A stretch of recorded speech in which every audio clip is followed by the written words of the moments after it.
trait A exists in 10% of a population of an asexually reproducing organism, and the trait B exists in 60% of the same population. Which trait is likely to have arisen earlier?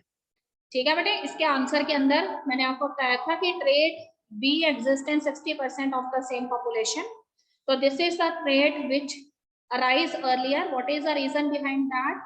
तो उसने आपको ये बोला हुआ है कि जो organisms हैं वो asexually reproducing organism है. तो आपको पता है कि asexually reproducing organisms जो हैं वो अपने पेरेंट्स के क्लोन होते हैं. They are the clone of their parents and they are morphologically as well as genetically similar to their parents. So this means asexual reproduction, it actually introduces a very less number of variations. ठीक है, तो अगर वो कहते हैं कि कोई character जो है वो पॉपुलेशन में 60% तक पहुंच चुका है, ठीक है, तो इसका मतलब वो करेक्टर जो है वो ऐसा करेक्टर होगा जो अर्लियर अराइज हुआ है, तभी आज के टाइम में उसकी कंसेंट्रेशन 60% हुई है. और अगर उसमें थोड़ी बहुत वेरिएशंस भी हैं, तो these variations they are actually those variations which are arising in that trait because of DNA inaccuracies. ठीक है, DNA inaccuracies वर्ड का क्या मतलब है कि when the process of DNA replication takes place, तो you know that कि parent DNA जो है वो daughter DNA जो है उसको form करता है, and there is one enzyme involved and the name of the enzyme is DNA polymerase. और speed जो होती है इस enzyme की बहुत fast होती है. So when this enzyme it produces the daughter DNA, so there may be certain mistakes that happens, and because of that the few variations it comes in the asexually reproducing organism. ठीक है, इसलिए दोनों trades में से trade B जो है जो 60% है पॉपुलेशन में वो जल्दी अराइज हुआ होगा, क्योंकि वेरिएशंस अगर एसेक्सुअली रिप्रोड्यूसिंग स्पीशीज में देखी जाए तो वो लेस होती हैं और बहुत धीरे धीरे एक्यूमुलेट होती हैं. तो इसीलिए वो कहते हैं कि ऐसा ट्रेड जो 60% पॉपुलेशन में मौजूद है, इसका मतलब वो काफी पहले अराइज होना शुरू हुआ है, तभी वो उसकी कंसेंट्रेशन जो है वो 60% तक रही है. ठीक है बेटा, क्वेश्चन नंबर 2 देखो. How does the creation of A variation in a species promote survival? ठीक है, अगर कहते हैं कि किसी भी स्पीशीज के अंदर वेरिएशन हमें नजर आती है तो वो उसका सर्वाइवल रेट कैसे बढ़ाती हैं, तो यू मस्ट रिमेंबर कि आपको शुरू में ही बताया था कि more the variations in a species more will be the survival rate. ठीक है, कारण क्या होता है कि if there are so many variant characters present in the species, this means that species has the ability to adapt the conditions that are present in their habitat, whether it may be the adverse type of condition. ठीक है, you know that the conditions that are present in the habitat is always the dynamic type of conditions. किसी भी species का habitat जो है उसमें जो conditions होती है ना, वो ऐसा नहीं होता कि हमेशा जो है static रहती हैं, वो condition हमेशा change होती रहती हैं. तो अगर वो कहता है कि species में ज्यादा से ज्यादा variable character होंगे, तो इस तरह की जो species है वो जो भी स्ट्रेसेस, एबायोटिक स्ट्रेसेस उनके हैबिटेट में या उनकी नीच के अंदर प्रेजेंट होंगी, उसके अकॉर्डिंग स्पीशीज अपने आप को अडेप्ट कर पाएंगी. और जितनी ज्यादा स्पीशीज जो है वेरिएबल कैरेक्टर रखेंगी उतना ही ज्यादा वो अडेप्ट कर पाएंगी. और अगर वो अपने हैबिटेट में अडेप्ट कर पाती हैं तो such type of species can not eliminate from their habitat. ठीक है, अपने हैबिटेट जो है उसमें से ये स्पीशीज जो है वो एलिमिनेट नहीं होंगी, और इस वजह से कहते हैं कि स्पीशीज जो है जो सरवाइव कर जाएंगी सक्सेसफुली अपने हैबिटेट में, वही लेटर ऑन क्या करेंगी, रिप्रोडक्टिव फिटनेस शो करेंगी and they increase their number.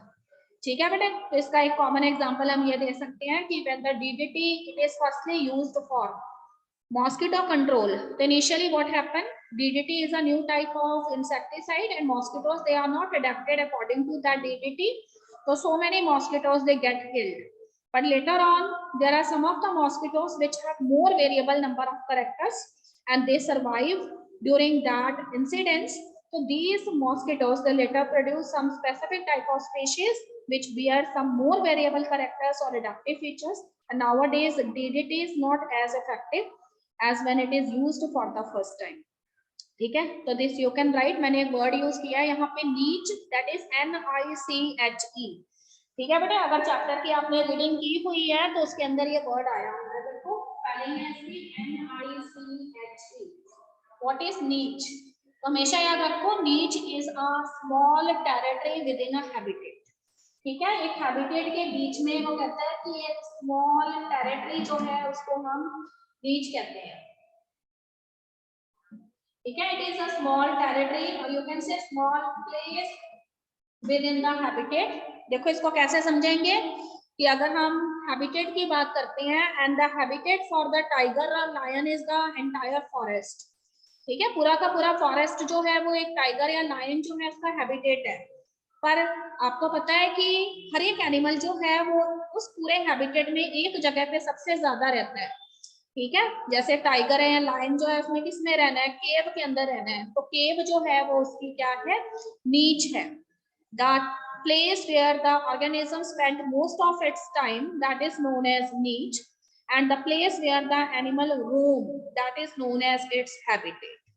Clear बेटा? तो ये दोनों क्वेश्चन हो गए पेज नंबर 143 वाले। अब हमने क्वेश्चन नंबर 1 भी आपको उस दिन बता दिया था। ठीक है, how do Mendel experiment show that traits में बी डोमिनेंट एंड रिसेसिव। तो इसका आंसर देने के लिए आप मोनोहाइब्रिड क्रॉस ड्रॉ करेंगे। कोई भी एक करेक्टर ले लें आप, जैसे मैंने टॉल एंड डॉर्फ करेक्टर ले लिया पेरेंट्स का। तो you know that in the F1 generation what kind of plants I obtain. तो आपको पता है कि F1 जनरेशन के अंदर मुझे सारे प्लांट कौन से मिलने वाले हैं, टॉल प्लांट्स मिलेंगे। ठीक है बेटे, तो देखो अगर मैंने क्रॉस इस तरीके से लिया, अगर मैंने कैपिटल टी कैपिटल टी लिया, उसको स्मॉल टी के साथ किया, तो मुझे F1 जनरेशन के अंदर सारे प्लांट कैसे मिलने वाले हैं, small T capital T and small T मिलने वाले हैं। क्लियर बेटे, F1 के अंदर क्लियर। पर कहते हैं कि अगर मैं F2 देखूंगी तो मुझे कैपिटल टी स्मॉल टी जो है वो भी मिलेंगे। ठीक है, तो रेशो क्या रहने वाली है, ये 1 होंगे, ये 2 होंगे और ये भी क्या होंगे, 1 होंगे। तो 1:2:1 की रेशो जो है ये यहाँ पे रहेगी। तो आपने कोई भी एक मोनोहाइब्रिड क्रॉस ड्रॉ करना है और उसके बेसिस पे ये बताना है कि भाई मेंडल ने ये कहा था कि F1 generation always shows the character, that is a character of a dominant parent, and the recessive character it will not appear in the F1 generation, but कहते हैं कि जो recessive character है वो किसके अंदर appear होता है, F2 generation में appear होता है, but its number is always 3 times less than the dominant character। ठीक है, उसके बाद क्वेश्चन नंबर 2 में वो कहता है कि how do Mendel experiment show that traits are inherited independently. ठीक है बेटे, तो इसके लिए वो कहता है, हाँ जी मोक्ष हमने पुनः स्क्वायर ड्रॉ करके ही बताना है बेटे, तभी हमें पता लगेगा। ठीक है, तो सेकंड क्वेश्चन के अंदर हमने एक डाई हाइब्रिड क्रॉस बनाना है बेटे। तो डाई हाइब्रिड क्रॉस आप कोई भी बना लें, जैसे हमने round yellow and wrinkled green वाला डाई हाइब्रिड क्रॉस किया हुआ है क्लास में। तो capital R for round shape, capital Y for yellow. ठीक है, एंड उधर उसके काउंटर पार्ट हो जाएंगे small R and small Y. ठीक है, उसके बाद आपने वो पूरा डाई हाइब्रिड क्रॉस को मैं उसको ड्रॉ कर लेना है। और उसके बाद जो है आप देखोगे कि F1 जो है, जैसे capital R capital Y versus small Y. Clear बेटे, क्रॉस किया तो देखो इसमें से कैपिटल आर, इसमें से small R, then capital Y and small Y, ये चीज आ गई। अब वो कहते हैं कि इससे हमें आगे जाके जो है 4 कॉम्बिनेशंस मिलने हैं। ठीक है बेटे, देखो इस आर को लेके इस वाई के साथ मैंने किया, तो मेरे पास फर्स्ट कॉम्बिनेशन आ गया capital R and capital Y. Then फिर कैपिटल आर को स्मॉल वाई से, capital R and small Y second आ गया। थर्ड आ जाएगा small R then capital Y and then फिर आ जाएगा small R and small Y. ठीक है, तो ये 4 मुझे सिर्फ 4 नहीं मिले हैं, मुझे कितने मिले हैं, ये 8 मिले हैं। तो ये एक बार मैं ऊपर लिख लूंगी, एक बार मैं यहाँ पे साइड पे भी लिख दूंगी, सेम यही चीजें, capital R capital R small Y capital Y and small Y.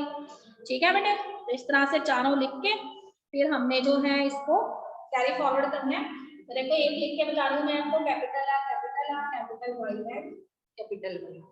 इसको दोनों आर को इकट्ठा लिखना है, दोनों वाई को इकट्ठा लिखना है, ऐसे करके इसको चारों के साथ करना है। तो देखो capital R capital Y then capital R capital Y and small Y. ठीक है, फिर capital R and small R then capital Y and capital Y, इसी को कर रही हूँ मैं अभी भी। फिर capital R and small R capital Y and small Y, ऐसे नेक्स्ट को भी कर लेना, इसको भी कर लेना, इसको भी कर लेना। तो what you see in a dihybrid cross, we obtain the ratio and the ratio is 9:3:3:1। ये रेशो हमें मिल रही है। ठीक है, 9 हमारे पास राउंड येलो होंगे। क्लियर बेटे, और 3 हमारे पास क्या आने हैं, जो राउंड होंगे पर ग्रीन होंगे। ठीक है, एक तो राउंड येलो होंगे, फिर 3 ऐसे होंगे जो राउंड होंगे एंड ग्रीन होंगे, 3 ऐसे होंगे जो रिंकल्ड होंगे, ठीक है, और येलो होंगे। ठीक, और 1 हमारे पास आएगा जो रिंकल्ड होगा और ग्रीन होगा। तो देखो एक चीज इसके अंदर बहुत इंपॉर्टेंट है, जो राउंड और येलो थे वो हमने पेरेंट्स के अंदर करेक्टर देखा था, डोमिनेंट करेक्टर था, और उसका काउंटर पार्ट था रिंकल्ड एंड ग्रीन, वो भी पेरेंट के अंदर प्रेजेंट था। पर 2 नए करेक्टर हमें मिले हैं। हमेशा राउंड के साथ जो है वो क्या होते थे, येलो होते थे ना, पर राउंड के साथ हमें ग्रीन भी मिले हैं और रिंकल्ड के साथ हमें येलो भी मिले हैं। तो जो करेक्टर पेरेंट्स में नहीं है वो करेक्टर्स जो है वो कौन से हैं, नॉन पेरेंटल करेक्टर्स।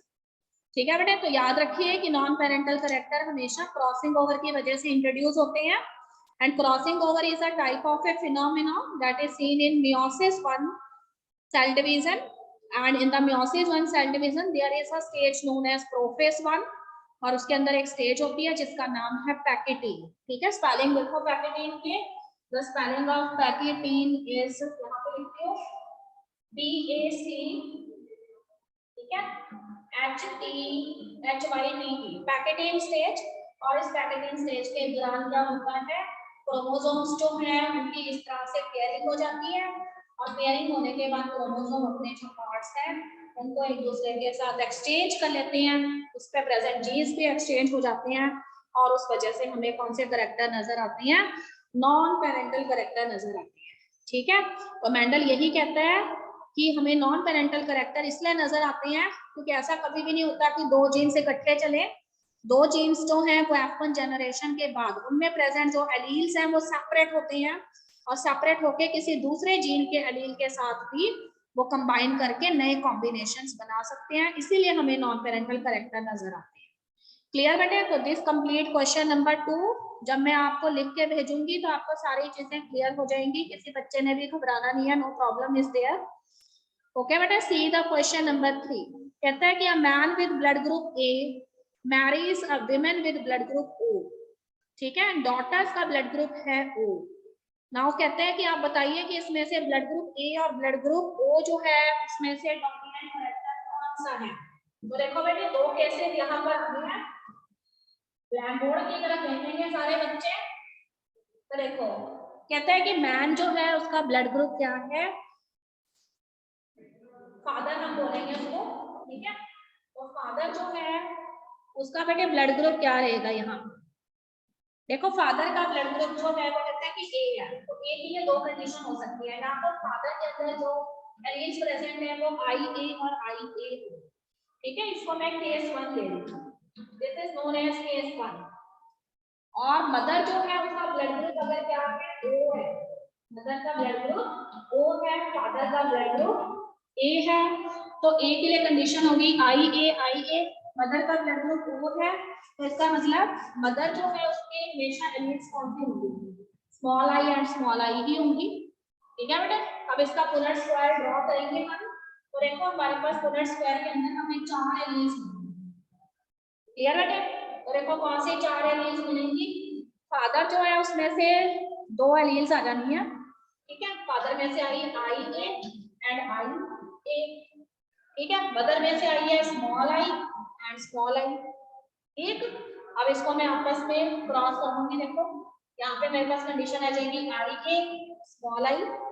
ठीक है, यहाँ पे अगेन मेरे पास IA small I, then again मेरे पास IA small I, and then again IA and small I. तो सारे के सारे इंडिविजुअल्स जो है मेरे पास capital IA and small I वाले ही हैं। इसका मतलब चारों की जो चिल्ड्रंस होंगे उनका ब्लड ग्रुप क्या हो जाएगा, their blood group is A। इस तरह के चिल्ड्रंस का ब्लड ग्रुप हो जाएगा बेटे A। ठीक है, पर क्वेश्चन में उसने हमें बोला है कि भाई एक डॉटर जो है उसका बर्थ हुआ है जिसका ब्लड ग्रुप O है, तो O ब्लड ग्रुप तभी आ सकता है, ठीक है, अगर डॉटर के अंदर स्मॉल आई जीन एलील्स आए। पर यहाँ पे किसी भी चिल्ड्रन के अंदर जो है अकेला स्मॉल आई होमोजाइगस कंडीशन में प्रेजेंट नहीं है। इसका मतलब केस 1 यहाँ पे करेक्ट नहीं है। इसका मतलब फादर का ब्लड ग्रुप होमोजाइगस कंडीशन में नहीं हो सकता, उसमें दोनों कैपिटल A IA और कैपिटल A IA नहीं हो सकता है। ठीक है बेटे, हमको कहते हैं कि इसका मतलब केस 1 जो है वो सही नहीं है। तो what is the other condition? Other condition ये है कि भाई फादर का ब्लड ग्रुप कैपिटल IA ना होकर अगर फादर का ब्लड ग्रुप कैपिटल IA और स्मॉल आई हो, ठीक है, केस 2 है, तो फिर हमें कौन से चिल्ड्रंस मिलेंगे? तो उस केस में देखो फिर से हम पुनः स्क्वायर ड्रॉ करेंगे एंड पुनः स्क्वायर के अंदर हमारे पास दो एलिमेंट्स हो जाएंगे, कैपिटल IA एंड स्मॉल आई। ठीक है बेटे, मदर का तो स्मॉल आई है, कोई दिक्कत नहीं। अब वो कहते हैं कि अगर हम चिल्ड्रंस का फाइंड आउट करें मिलकर तो हमारे पास आ जाएगा capital IA small I, then हमारे पास आ जाएगा small I and small I. देखो ये वाला फिर इस आई को लेके इसके साथ मैंने किया तो capital IA and small I and then small I and small I. इसका मतलब मुझे 50% ऐसे बच्चे मिले हैं जिनके अंदर स्मॉल आई एलीन मौजूद है एंड 50% मुझे ऐसे बच्चे मिले हैं जिनके अंदर कैपिटल आई एंड स्मॉल आई मौजूद है। इसका मतलब जो फादर है उसका ब्लड ग्रुप हेट्रोजाइगस कंडीशन में प्रेजेंट है, कैपिटल IA एंड स्मॉल आई। ठीक है बेटे, इसका मतलब केस 2 जो है वो हमारा करेक्ट है। जिसके अंदर हमें अगर डॉटर का बर्थ हुआ है तो इसका मतलब उसके अंदर स्मॉल आई प्रेजेंट है, तभी उसका ब्लड ग्रुप क्या होगा? O होगा। ठीक है बेटे, अब वो आपसे पूछता है कि क्या इन दोनों प्रोसेस से हमें ये पता लगा है कि A और O में से कौन सा ब्लड ग्रुप डोमिनेंट है? बिल्कुल पता लगा है, क्योंकि देखिए इस वाले क्रॉस से भी हमें ये पता लगा है कि भाई अगर मेजॉरिटी ऑफ चिल्ड्रंस में हम देखें तो मेजॉरिटी ऑफ चिल्ड्रंस जो है इनके अंदर कॉमन जो ब्लड ग्रुप देखा गया है वो IA स्मॉल आई यानी A ब्लड ग्रुप है। ठीक है, और आई वाला अगर दोनों एलील्स इकट्ठी आती हैं होमोजाइगस कंडीशन में, अगर रिसेसिव एलील्स आती हैं तभी ब्लड ग्रुप O होता है। तो इसका मतलब पॉपुलेशन में डोमिनेंट ब्लड ग्रुप कौन सा है? A है, और रिसेसिव ब्लड ग्रुप कौन सा है? O है। ठीक है, तो इस तरह से हमने क्वेश्चन नंबर 3 सॉल्व कर लिया। अब हम आ गए हैं क्वेश्चन नंबर 4 पर। What is how is the sex of a child determine? सभी बच्चों को बहुत अच्छे से आता है ये वाला क्वेश्चन, क्लास में भी आपको बताया था। तो आपको पता है कि ह्यूमन पॉपुलेशन के अंदर जो फादर होता है वो हेटेरोगैमेटिक होता है। ठीक है बेटे, फादर को डेजिग्नेट करेंगे XY से। ठीक है, फादर का मेकअप हो जाएगा XY एंड मदर की बात करें, मदर हम करते हैं, मदर का मेकअप हो जाएगा XX। ठीक बेटे, मदर XX है, फादर XY है।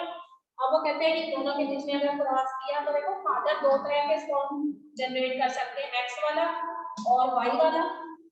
ठीक है, मदर जो है वो ऐसे एग बनाएगी जिसके अंदर हमेशा X क्रोमोसोम ही होंगे क्योंकि वो होमोगैमेटिक है। उसके बाद वो कहते हैं कि अगर हम कॉम्बिनेशन देखें तो अगर X जो है वो X के साथ करते हैं या फिर X जो है वो Y के साथ करता है तो हमें दो कॉम्बिनेशन मिलेंगे XY और XX। दोनों ही कितने होंगे? 50% होंगे। इसका मतलब 50% सन जो है उसका बर्थ हो सकता है और 50% इसका बर्थ हो सकता है डॉटर का बर्थ हो सकता है। ठीक है बेटे, तो ये वाला अगर पुनः स्क्वायर आप ड्रॉ करते हैं तो आपको पता लगेगा हमारे पास 50% चांसेस है सन के बर्थ के और 50% ही चांसेस है किसके बर्थ के? डॉटर के बर्थ के। तो दिस इज द मेथड कि हम ह्यूमन बीइंग्स में सेक्स डिटरमिनेशन जो है वो किस तरीके से करते हैं। क्लियर बेटा? तो एनसीईआरटी क्वेश्चन पेज नंबर 147 वाले हमारे कंप्लीट हो गए हैं। अब हम आ गए हैं, ये सारे कर लेने हैं हमने।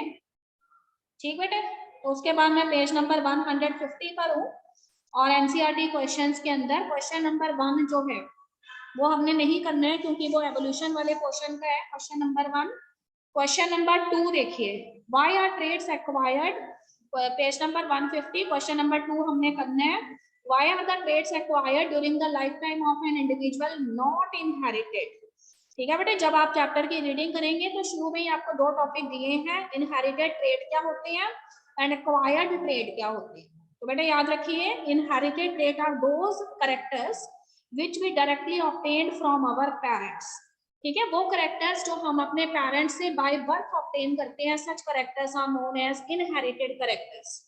and what are the acquired characters? Those characters which we obtained during our lifetime by practice, these characters are known as acquired characters।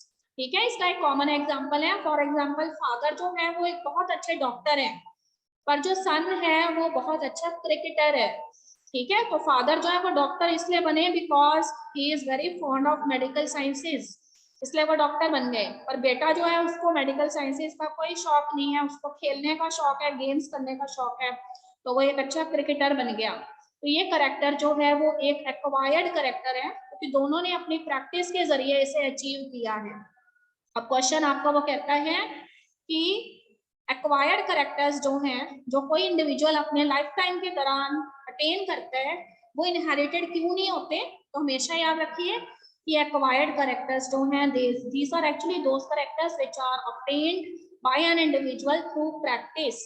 So when the organism die, these characters they also die along with the organism. But inherited characters, as these characters are carried by genes, and these genes are actually the genes that are related with the germ cell of the individual. ठीक है, germ cells जिसे हम कहते हैं, reproductive cell से related होते हैं ये जीन्स। तो इसीलिए वो कहते हैं कि रिप्रोडक्टिव सेल्स जो हैं, जब आगे जो है रिप्रोडक्शन करके नए डॉटर सेल्स बनाते हैं, तो उसमें ये जीन्स कैरी फॉरवर्ड होते हैं। इसीलिए इनहेरिटेड करेक्टर्स जो हैं वो जनरेशन टू जनरेशन मूव करते हैं, और एक्वायर्ड करेक्टर्स जो हैं वो एक पर्टिकुलर इंडिविजुअल की डेथ के साथ ही फिनिश हो जाते हैं, वो कैरी फॉरवर्ड नहीं होते जनरेशन। क्लियर बेटे? क्वेश्चन नंबर 3 देखिए, अब ये हमने करना है, why are the small number of surviving tigers a cause of worry from the point of view of genetics? तो वेरी इजी, कहते हैं कि अगर जो है सर्वाइविंग टाइगर्स का नंबर कम हो जाएगा, ठीक है, तो वो हमारे लिए एक टेंशन जो है वो कैसे क्रिएट कर सकता है, बिकॉज यू नो दैट कि these tigers they come under the top carnivores. अगर आपने फूड चेन पढ़ा है तो उसमें आपको पता है फर्स्ट ट्रॉफिक लेवल पे हम प्रोड्यूसर्स को रखते हैं, देन हमारे पास जो है हर्बीवोर्स आ जाते हैं, ठीक है, फिर हमारे पास जो है कार्निवोर्स आ जाते हैं, और कार्निवोर्स के बाद ओमनिवोर्स आते हैं। तो अगर टाइगर्स की हम बात करें तो टाइगर्स जो है वो टॉप कार्निवोर्स होते हैं, and they are the predators to herbivores. तो अगर टाइगर्स जो है उनका नंबर कम हो जाएगा, this means the population of the herbivores they increases. तो देखो टाइगर जो है वो किसके ऊपर फीड करते हैं? डियर के ऊपर फीड करते हैं, इसका मतलब डियर बढ़ जाएंगे और डियर्स की पॉपुलेशन ज्यादा हो जाएगी। टाइगर्स की अगर कम है तो वो उनको कंट्रोल नहीं कर पाएंगे डियर की पॉपुलेशन को। तो एक ऐसी स्टेज आएगी जब फॉरेस्ट में डियर ही डियर होंगे और इसलिए उनको फूड नहीं मिल पाएगा, ठीक है, प्लांट्स ही नहीं रहेंगे फॉरेस्ट में कि वो डियर्स को फीड कर सके। तो एक ऐसी स्टेज आएगी जब डियर्स जो है उनकी अपने आप ही क्या हो जाएगी, डेथ हो जाएगी, because they do not receive abundance of food, ठीक है। तो इस तरह से वो कहते हैं कि हर एक जो स्पीशीज है वो जेनेटिक्स पॉइंट ऑफ व्यू से इम्पोर्टेंट है। तो टाइगर्स जो है उनकी पॉपुलेशन अगर कम हो जाती है तो उससे बिलो लेवल के जो ट्रॉफिक लेवल वाले हैं उनकी पॉपुलेशन ऑटोमेटिकली क्या हो जाएगी बेटे, कम हो जाएगी, ठीक है। तो पेज नंबर 150 में से आपने क्वेश्चन नंबर 2 और 3 जो है वो पूछना है। हाँ जी मोक्ष बोलिए बेटे। मोक्ष मैम जैसे आपने कहा कि हाँ जी फूड चेन में है वो भी हाँ हिल जी जाएगी स्पीसीज। मैम फिर जैसे अगर अब कोई स्पीसीज पहले टाइम में एक्सटिंक्ट हो गई है तो उसका इफेक्ट फिर हमें अब थोड़ी दिख रहा है कोई किसी जगह पे या किसी इस पे, या जैसे डायनासोर एक्सटिंक्ट हुए थे तो उसके बाद उसका कोई साइड इफेक्ट एडवर्स इफेक्ट अभी थोड़ी दिख रहा है। देखो बेटा उसका इफेक्ट तो पड़ेगा ही, क्योंकि हर एक स्पीशीज जो है वो फूड चेन के अकॉर्डिंग या तो प्रे है या प्रेडेटर है, ठीक है। तो अगर डायनासोर की स्पीशीज एक्सटिंक्ट हुई होंगी तो कुछ ना कुछ जो है वो कहते हैं कि फूड चेन जो है उसके अंदर इम्बैलेंस तो क्रिएट हुआ ही है, ठीक है। अगर एक स्पीशीज जो है उसका नंबर कम हो जाता है तो ऑब्वियसली दूसरे स्पीशीज का नंबर बढ़ जाता है, पर नेचर जो है उसका एक मेथड है कि अगर कोई स्पीशीज अननेसेसरी भी बढ़ गई है ना तो वो उसके लिए ऐसी कंडीशंस जो है वो क्रिएट करता है जिससे वो स्पीशीज जो है वो अपने आप ही अपना नंबर मेंटेन कर लेती है। जैसे आपने बताया कि डायनासोर्स हैं, तो डायनासोर्स किन्हीं ना किन्हीं स्पीशीज के प्रेडेटर जरूर रहे हैं, पर जब वो अल्टीमेटली एक्सटिंक्ट हो गई, ठीक है, थ्योरी ऑफ एवोल्यूशन ये कहती है कि डायनासोर्स जो है उसका मास एक्सटिंक्शन हुआ था, कोई सिलिशियस बॉडी अर्थ के साथ आके कोलाइड की थी और उसकी वजह से डायनासोर जो है वो फिनिश हो गए, ठीक है। पर इस कोई कहीं ना कहीं तो वो डायनासोर किसी प्रे के ऊपर फीड करते थे, तो ऑब्वियसली वो प्रे की पॉपुलेशन बड़ी होगी, पर जब पॉपुलेशन ओवर पॉपुलेशन हो जाएगी तो अपने आप जो नेचर से उन्हें जो भी चीजें चाहिए वो अपने आप कम होने लग जाती है, ठीक है। तो अगर फूड उन्हें अबंडेंस में नहीं मिलेगा तो वो स्पीशीज जो है उसे नेचर अपने आप कंट्रोल कर लेता है, ठीक है। तो साइड इफेक्ट तो रहेंगे, पर नेचर जो है उसके अंदर एक एबिलिटी है कि वो कोई भी पॉपुलेशन अगर ओवर पॉपुलेशन हो रही है उसको कंट्रोल कर सकता है, ठीक है बेटे। तो देखो क्वेश्चन पेज नंबर 158 पर है हम, और पेज नंबर 158 पर आपको 2 क्वेश्चन नजर आ रहे हैं। वन बेटा मोमेंट, उससे पहले पेज नंबर 156 का बेटा 3 क्वेश्चन हमें नजर आ रहे हैं, वो हमने नहीं करने हैं क्योंकि वो एवोल्यूशन वाले पार्ट के हैं। देन पेज नंबर 158 पे भी हमें 2 क्वेश्चंस नजर आ रहे हैं, वो भी नहीं करने होंगे। हम सीधे आ गए हैं चैप्टर एंडिंग एक्सरसाइज पर। क्लियर बेटे? तो चैप्टर एंडिंग एक्सरसाइज में क्वेश्चन नंबर 1 हमने करना है जो एमसीक्यूज है। कहता है कि Mendelian experiment consisted of breeding tall pea plant bearing violet flower with short pea plant bearing white flower. The progeny all bear violet flowers, but almost half of them were short. This suggests that the genetic makeup of the tall parent can be depicted as. ठीक है बेटे? तो कहते हैं कि अगर एक cross करवाया गया है जिसमें टॉल पी प्लांट है वो वायलेट फ्लावर बियर करते हैं, और उनका क्रॉस करवाया गया शॉर्ट पी प्लांट के साथ जिनके ऊपर व्हाइट फ्लावर थे, और ये देखा गया कि प्रोजेनी के अंदर सारे प्लांट वायलेट फ्लावर रखते थे पर हाफ ऑफ द प्लांट ऐसे थे जो कि शॉर्ट थे। आपने चारों में से उस ऑप्शन पे टिक करना है जिसके अंदर ये कंडीशन आपको नजर आ रही है प्रोजेनी जनरेशन, ठीक है बेटे। तो कहता है कि प्रोजेनी में सारे के सारे प्लांट जो है वो वायलेट फ्लावर जो है इसको बियर कर रहे हैं। तो देखो वायलेट फ्लावर के लिए हमने यहाँ पर जो अल्फाबेट रखे हैं वो कैपिटल W है, और कहते हैं कि हाफ ऑफ द प्रोजेनी जो है उसमें क्या है, शॉर्ट प्लांट है, तो फिर इसका मतलब हेट्रोजाइगस कंडीशन है, ठीक है।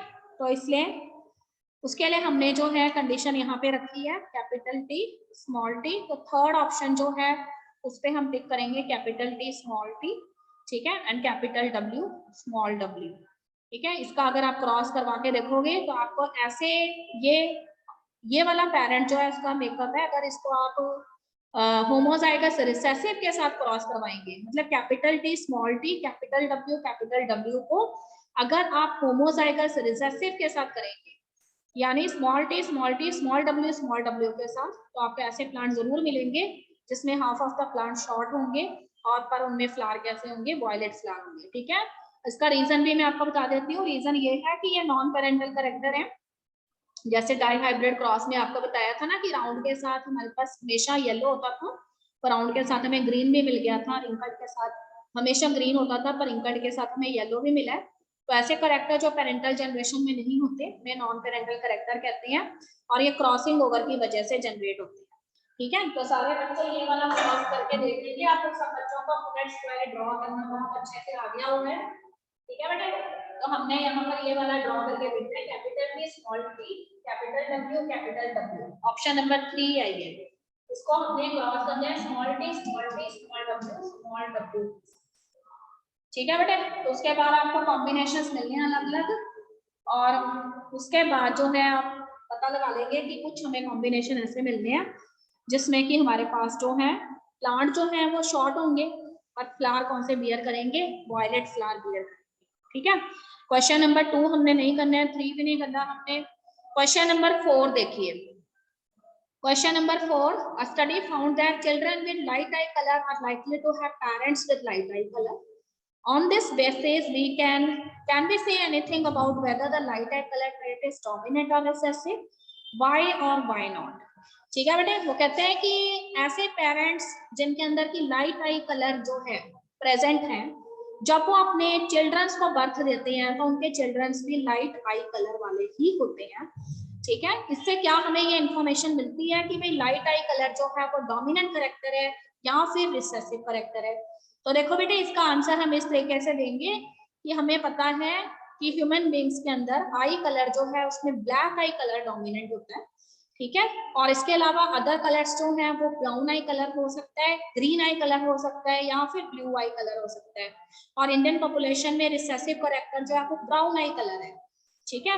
पर वो कहता है कि अगर जो चिल्ड्रंस हैं लाइट आई कलर वाले, उनसे सारे के सारे जो मतलब पेरेंट्स हैं उनसे लाइट आई कलर वाले चिल्ड्रन ही प्रोड्यूस हुए हैं, तो इससे देखो हमें ये बिल्कुल भी साबित नहीं होता कि लाइट आई कलर यहाँ पे डोमिनेंट करेक्टर है, ठीक है। अगर लाइट आई कलर जो है वाले पेरेंट्स लाइट आई कलर चिल्ड्रन को ही बर्थ देते हैं, तो देखो लाइट आई कलर वाले चिल्ड्रन केवल तब प्रोड्यूस हो सकते हैं अगर रिसेसिव जीन यहाँ पर होमोजाइगस कंडीशन में प्रेजेंट हो, जैसे अभी मैंने आपको ब्लड ग्रुप वाला करके बताया, तो मैंने आपको बताया कि ब्लड ग्रुप जो है वो ब्लड ग्रुप तब आता है जब हमारे पास स्मॉल आई आता है। उसी तरह से लाइट आई कलर वाले जो चिल्ड्रन है वो हमें तब अपीयर होंगे जब लाइट आई कलर हमें होमोजाइगस कंडीशन में नजर आएगा, ठीक है।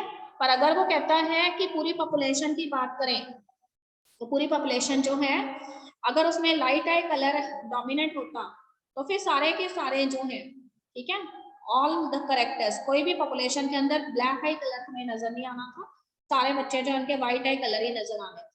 चाहे आप कोई भी पेरेंट ले लेते, चाहे आप एक ब्लैक आई कलर वाले पेरेंट को लाइट आई कलर वाले पेरेंट के साथ उसकी क्रॉसिंग करवाते, तब भी हमें सारे जो है लाइट आई कलर वाले ही मिलने थे, पर ऐसा नहीं हुआ। अगर हम ब्लैक आई कलर वाले पेरेंट को लेके लाइट आई कलर वाले पेरेंट के साथ उसकी क्रॉसिंग करवाते हैं तो हमें 50% ऐसे चिल्ड्रन मिलते हैं जिनमें ब्लैक आई कलर होता है और 50% हमें ऐसे चिल्ड्रन मिलते हैं जिनमें लाइट आई कलर, ठीक है बेटे। और अगर वो कहते हैं कि फादर का भी लाइट आई कलर है, मदर का भी लाइट आई कलर है, तो ऑब्वियसली दोनों ही रिसेसिव जीन कैरी करते हैं, और जब चाइल्ड के अंदर दोनों रिसेसिव जीन एक साथ आ जाएंगे, डबल कॉपीज में आ जाएंगे, होमोजाइगस कंडीशन में आ जाएंगे, तो ऑब्वियसली चाइल्ड का जो आई कलर है वो लाइट आई हो जाएगा। और इससे ये साबित नहीं होता कि लाइट आई कलर डोमिनेंट है, हमेशा ब्लैक आई कलर ही डोमिनेंट होता है, ठीक है बेटे। ये क्वेश्चन हमने क्वेश्चन नंबर 4 कर लेना है कॉपी के अंदर। उसके बाद क्वेश्चन नंबर 5, 6, 7 करना है, 5 और 6 नहीं करना हमने, ठीक है बेटे। क्वेश्चन नंबर 1 मिनट 7 क्वेश्चन करना है हमने। कहते हैं कि outline of project which aims to find out dominant coat colour in dogs, ठीक है बेटे। डॉग्स के अंदर उनका जो स्किन का कलर होता है, कौन सा वाला कलर डोमिनेंट होता है, उसके बारे में हमने बताना है। तो देखो सिंपल, हम यहाँ पे मोनोहाइब्रिड ड्रॉ करेंगे। हमेशा याद रखो डॉग्स के अंदर ब्लैक कोट कलर जो है वो डोमिनेंट होता है, उसको मैंने डेजिग्नेट किया है कैपिटल बी से, and that stands for black coat colour in dogs, ठीक है। डॉग्स के अंदर ब्लैक कोट कलर है, और इसका काउंटर पार्ट होगा व्हाइट कलर। तो व्हाइट कलर को मैंने डेजिग्नेट किया है स्मॉल वी से, that is white coat colour in dogs, ठीक है। और देखो अगर मैं इसकी क्रॉसिंग करवाऊंगी तो सब बच्चों को पता है कि आफ्टर जनरेशन के अंदर मुझे कैपिटल बी और स्मॉल बी मिलेंगे। ये ऐसे डॉग होंगे जिनका कोट कलर कैसा होगा, ब्लैक कोट कलर होगा, ठीक है। और जब वो कहते हैं कि हम आफ्टर जनरेशन देखेंगे तो फिर आफ्टर जनरेशन में मुझे कैपिटल बी भी मिलेगा, ठीक है। और कैपिटल बी के साथ मुझे कैपिटल बी स्मॉल बी भी मिलेगा, और स्मॉल बी भी मिलेगा, ठीक है। तो इसका मतलब ऐसे डॉग्स जिनके अंदर ब्लैक कलर है डोमिनेंट है वो मुझे 1 मिलेंगे, 2 मिले मुझे ऐसे मिलेंगे। ये डॉग्स भी ऐसे ही होंगे जिनके अंदर हेटेरोजाइगस कंडीशन है बेशक, पर कोट कलर कैसा होगा, ब्लैक होगा। और 1 मुझे ऐसा डॉग मिलेगा जिसके अंदर कोट कलर कैसा होगा, व्हाइट होगा। तो ये मोनोहाइब्रिड क्रॉस जो है उससे मुझे ये इंफॉर्मेशन मिलती है कि भाई ब्लैक कोट कलर जो है वो डॉग्स के अंदर डोमिनेंट होता है, ठीक है बेटे। तो ये एक सिंपल मोनोहाइब्रिड क्रॉस था, बस उसको घुमा के पूछा गया आपसे। तो ये क्वेश्चन हमने कर लेना है, ये था क्वेश्चन नंबर 7, ठीक है बेटे। क्वेश्चन नंबर 8 नहीं हमने करना, 9 भी नहीं करना है। उसके बाद देखो क्वेश्चन नंबर 10 को देखिए, explain how sexual reproduction give rise to more viable variation than asexual reproduction, ठीक है। क्वेश्चन नंबर 10 जो है वो जनरल क्वेश्चन है, उसमें उसने आपको बोला है कि सेक्सुअल रिप्रोडक्शन जो है उससे ऐसी वेरिएशन इंट्रोड्यूस होती हैं जो बाइएबल होती है, मतलब जो किसी भी इंडिविजुअल का सर्वाइवल रेट बढ़ाती है, ठीक है बेटे, एसेक्सुअल रिप्रोडक्शन के कंपैरिजन में। How does this affect the evolution of those organism that reproduced sexually, ठीक है। कहते हैं कि इससे ऐसे ऑर्गेनिजम्स जो हैं उनके एवोल्यूशन पे क्या असर पड़ता है जो कि सेक्सुअली रिप्रोड्यूस करते हैं। तो देखो बेटे ये एक जनरल क्वेश्चन है, इसका आंसर हम ऐसे देंगे कि asexual reproduction, in case of asexual reproduction all the genes that are present in the parents they comes as it is in the daughter generation, so it contains the beneficial genes also and the you can say harmful gene also, ठीक है। दोनों तरह के jeans हमारे पास जो है वो offspring के अंदर आ जाएंगे। तो देखो बेनिफिशियल जीन्स का तो फायदा है, बेनिफिशियल जीन जो है वो अच्छे करेक्टर शो करेंगे डॉटर जनरेशन में, but if harmful genes they appear in homozygous condition तो उससे लिथल करेक्टर इंट्रोड्यूस हो जाएंगे, और अगर हार्मफुल जीन एक्सप्रेस हो गए तो फिर इंडिविजुअल जो है, जो क्लोन है इस सेक्सुअल रिप्रोडक्शन में, उसकी डेथ हो सकती है। पर सेक्सुअल रिप्रोडक्शन में क्या होता है, एक से ज्यादा पेरेंट है और दोनों पेरेंट्स जो हैं, ठीक है, उनके करेक्टर्स आते हैं, तो इसलिए वो कहते हैं कि बॉडी में हमेशा जो है डोमिनेंट करेक्टर्स अपीयर होते हैं एज कम्पेयर टू रिसेसिव, और लिथल करेक्टर्स जो हैं वो होमोजाइगस कंडीशन में बहुत कम आते हैं। ठीक है, जैसे हमने टॉल एंड डॉर्फ लिया तो 3 प्लांट में टॉल मिले, 1 प्लांट में डॉर्फ मिला, डोमिनेंट करेक्टर ज्यादा है, रिसेसिव कम है, तो इसी वजह से सेक्सुअली रिप्रोड्यूसिंग ऑर्गेनिज्म का सर्वाइवल रेट ज्यादा होता है। तो यही कारण है कि ऐसे इंडिविजुअल जो सेक्सुअली रिप्रोड्यूस करते हैं, ठीक है, उनमें वेरिएशंस जो है वो हर जनरेशन में इकट्ठा होती रहती है, एक्यूमुलेट होती रहती है, और एक ऐसी स्टेज आ जाती है जब नया इंडिविजुअल जो है उसमें इतनी ज्यादा वेरिएशंस आ जाती है कि वो पेरेंट्स से बिल्कुल डिफर कर जाता है, और तब हम उसको एक न्यू स्पीशीज डिक्लेयर करते हैं।